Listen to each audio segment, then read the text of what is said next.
En el video anterior habíamos estado viendo las decisiones financieras.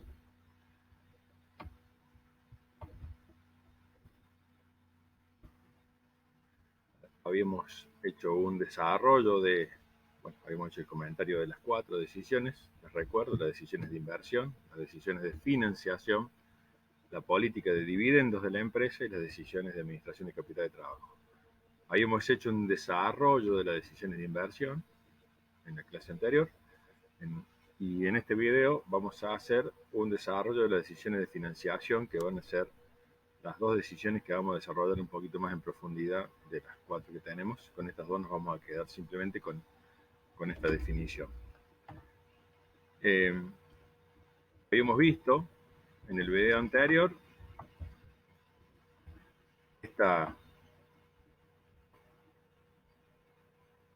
las decisiones de inversión afectaban a esta parte de la ecuación patrimonial, que es la parte del activo. Ahora vamos a ver las decisiones de financiación, que son decisiones que afectan a esta otra parte de la ecuación patrimonial, que es el pasivo y el patrimonio neto.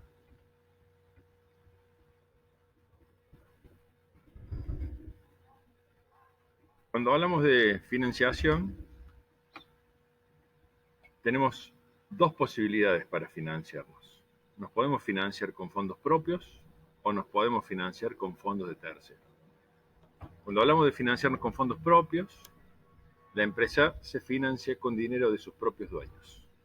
Estos dueños, en función del tipo de persona jurídica que sea la empresa, pueden llamarse socios, pueden llamarse cuotapartistas, pueden llamarse accionistas. Y en el aspecto de la financiación a través de capital propio, tenemos 2 posibilidades básicamente. Una que tiene que ver con un aporte genuino de dinero de parte de los accionistas, de dinero o de bienes. Y la otra que tiene que ver con la tercera decisión financiera que comentamos recién, que es la política de dividendos. Los accionistas, propietarios de la organización, pueden decidir al momento de determinar, cuando están determinadas las utilidades de la organización, dejar esas utilidades en la organización. O sea, ellos pueden decidir retirar las utilidades, dejarlas o hacer un poco y un poco, parte y parte, llevarse una parte, dejar una parte. Cuando los accionistas deciden dejar en la organización las utilidades que han logrado en un periodo, esto implica financiar a la organización con fondos propios, porque equivale a un nuevo aporte. Ese dinero que es de ellos y que podrían retirarlo, deciden dejarlo para financiar.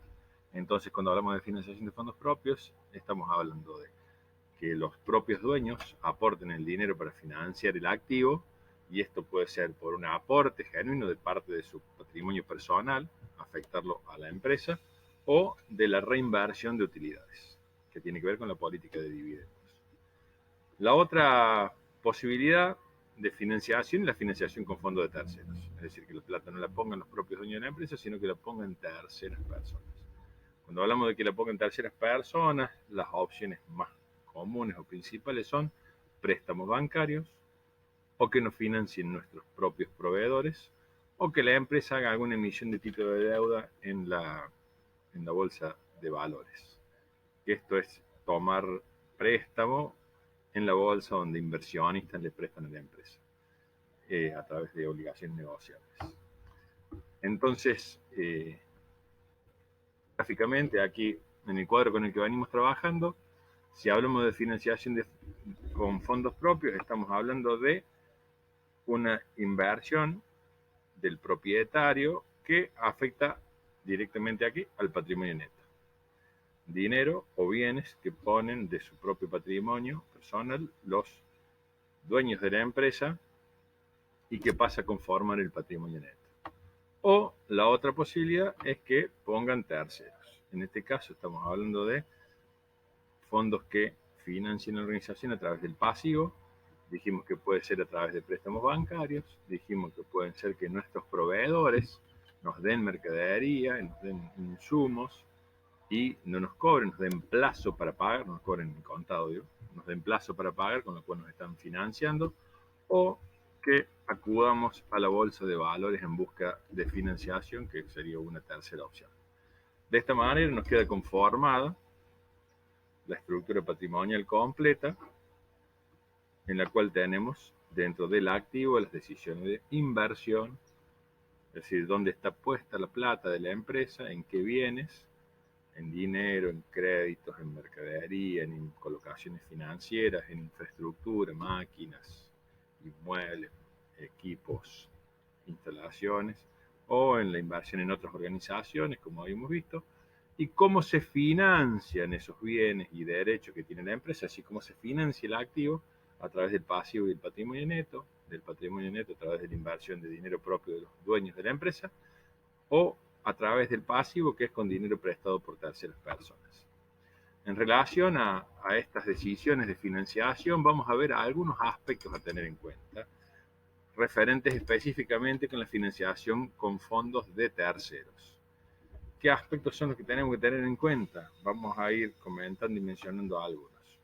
Al momento de financiarnos con fondos de terceros, estamos tomando préstamos, estamos tomando crédito. Entonces tenemos que tener en cuenta diversos aspectos respecto de este crédito. Por un lado, la moneda.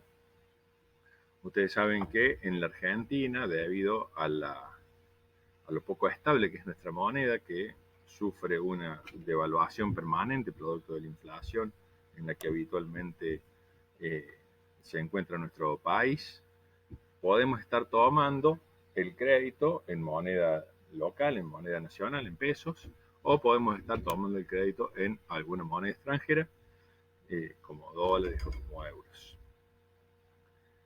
Segundo aspecto, considerar el plazo. Si podemos tomar un crédito de corto plazo, de largo plazo, de unos poquitos meses o de varios años. Es muy importante el plazo del crédito porque tiene una altísima influencia en la posibilidad de repago. Nosotros tenemos que pensar que a los créditos hay que devolverlos, en consecuencia, cuando una empresa toma créditos, debe prever que esa plata sea puesta en bienes, que esos bienes generen utilidades, que generen un flujo de dinero que nos permita con el paso del tiempo ir repagando el crédito, o sea, devolviendo el crédito que nos otorgaron. En este aspecto es muy importante el plazo del crédito. Nosotros tenemos que pensar que si ese dinero puesto en nuestra empresa va a demorar un año en generar el dinero suficiente para devolver el préstamo, tenemos que tomar un préstamo por lo menos en el plazo de un año. Otro aspecto muy importante en el momento de tomar un préstamo es la tasa. La tasa es lo que uno paga como costo por usar dinero de terceros. Esta tasa puede ser fija o flotante. Una tasa fija, la tasa se expresa siempre en porcentaje, por ejemplo un 2% mensual en este caso. En el mundo puede ser 5% anual, depende. Bueno, si es una moneda extranjera, las tasas son mucho más bajas. Si es una moneda argentina, en moneda nacional, en pesos, las tasas son mucho más altas porque las tasas incluyen un componente inflacionario. O sea, incluyen una protección por inflación y después empieza la ganancia del que presta.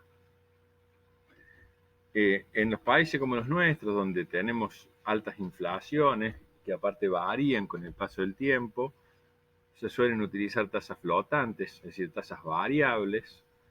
Entonces el crédito no tiene una única tasa, sino que la tasa va variando en función de determinadas condiciones. Una de las cosas que más se usa en la actualidad es la tasa Baldar. La tasa Baldar es una tasa que calcula el Banco Central de la República Argentina, tomando como referencia lo que pagan los bancos a los depósitos de plazo fijo de más de $1 millón de pesos. Entonces, ¿qué pasa? Las tasas están relacionadas con la inflación. Entonces, nosotros en la actualidad tenemos inflaciones del orden del 35-40%. Si yo tomo un crédito ahora, lo voy a tomar con tasas que van a estar alrededor de eso o más. ¿Qué pasa? Si yo tomo un crédito hoy sería una tasa razonable porque la inflación está aproximadamente en ese orden. Pero si yo tomo un crédito a 5 años, no sabemos cuál va a ser la inflación en la Argentina a 5 años. Si la inflación subiera mucho más, se estaría perdiendo plata el que prestó el crédito, estaría clavando, digamos, en términos vulgares, Y si pasara lo contrario, por ejemplo, si la inflación bajara significativamente, se estaría clavando el que toma el crédito, porque estaría pagando una tasa muy alta y las tasas bajarían. Entonces, para evitar estas incertidumbres eh, que presentan los países como los nuestros con altos grados de inflación, suelen utilizar tasas variables, que la tasa variable acompaña estos vaivenes de la inflación. Entonces se usa una tasa que varía en función de cómo varían las condiciones de la economía. Y una opción que es muy usada, la verdad, es la tasa mixta, que es una combinación de las dos anteriores. Por ejemplo, Butler más 5%. Eso es bastante común que se utilice. La Butler, porque la Butler es una tasa baja, porque una tasa de plazo fijo se llaman tasas de tipo pasiva en las finanzas. Entonces, Butler más un determinado porcentaje fijo. Entonces, si la Butler actualmente la Butler está en el orden del 34% anual. Entonces, yo estaría pagando 34% más 5, 39% hoy. Ahora, si la inflación crece y el año que viene la tasa Butler está en 50%, por ejemplo, voy a pagar 50 más 5%, 55. Ahora, si la economía se estabilizara, la inflación bajara y se ubicara en el orden del 10 y la tasa Butler bajara al 10, por ejemplo, estaría pagando 10 más 5, un 15%. Otro aspecto a tener en cuenta al momento de tomar deuda de terceros son las garantías. En relación a las garantías, le hice un pequeño cuadro sinóptico para que entendamos. Nosotros cuando tomamos un crédito podemos tomarlo sin garantía o con garantía. ¿Qué significa que el crédito no tenga garantía? Cuando una persona toma un crédito sin garantía, es lo que llamamos un crédito a sola firma, o sea que va el deudor y simplemente firma. ¿Con qué responde el deudor a ese crédito? Con todo su patrimonio personal. Si es una empresa, con todo el patrimonio de la empresa. Esto es sin garantía, es decir, cualquier persona que toma un crédito que no tiene ninguna garantía especial responde por ese crédito con todo su patrimonio. ¿Cuál es la diferencia cuando tomamos un crédito con garantía? Un crédito con garantía tenemos dos opciones: que haya garantías personales o que haya garantías reales. Si la garantía es personal, significa que una tercera persona, otra persona, son el pariente, el amigo, que viene y viene de garantía, esa persona se suma como deudor respondiendo con todo su patrimonio al pago del crédito que se está sacando. De esta manera va a haber dos personas que responden con todo su patrimonio: el deudor principal y un garante. Esto suele utilizarse cuando el deudor principal no tiene un patrimonio muy sólido o ingresos muy sólidos. Entonces, el acreedor que le va a prestar solicita que sume una persona que tenga una mejor situación patrimonial, que tenga más patrimonio, que tenga más bienes, que tenga mejores ingresos, para hacer más seguro el crédito que está otorgando. La otra posibilidad es la garantía real. La garantía real significa tomar un bien del patrimonio del deudor, no de una tercera persona, del deudor, y afectarlo con prioridad al pago de la deuda. Esto se hace con dos tipos de bienes. Se puede hacer sobre bienes inmuebles o sobre bienes muebles. Sobre bienes inmuebles se llama hipoteca, sobre bienes muebles se llama prenda. Garantía hipotecaria o garantía prendaria. El bien mueble es una mesa, una silla, por ejemplo, pero tiene que ser un bien mueble registrable. Los bienes muebles que son obligatoriamente registrados en determinados registros especiales. ¿Cuáles son bienes muebles registrados en nuestro país? Los autos principalmente, cuando uno compra un vehículo, un auto, tiene que ir al registro de propiedad automotor y registrarlo a su nombre. Ahí te dan la chapa patente, la tarjeta verde. Esas son las pruebas del registro de tu vehículo. Y también se puede inscribir, o se lleva registro la maquinaria agrícola y los acoplados también, otro tipo de bienes, de vehículos. Cualquier bien inmueble que sea registrable puede ser sometido a una prenda y constituirse en garantía real. ¿Qué significa esto? Porque nosotros dijimos que si una persona no pone en un crédito ningún tipo de garantía, responde con todo su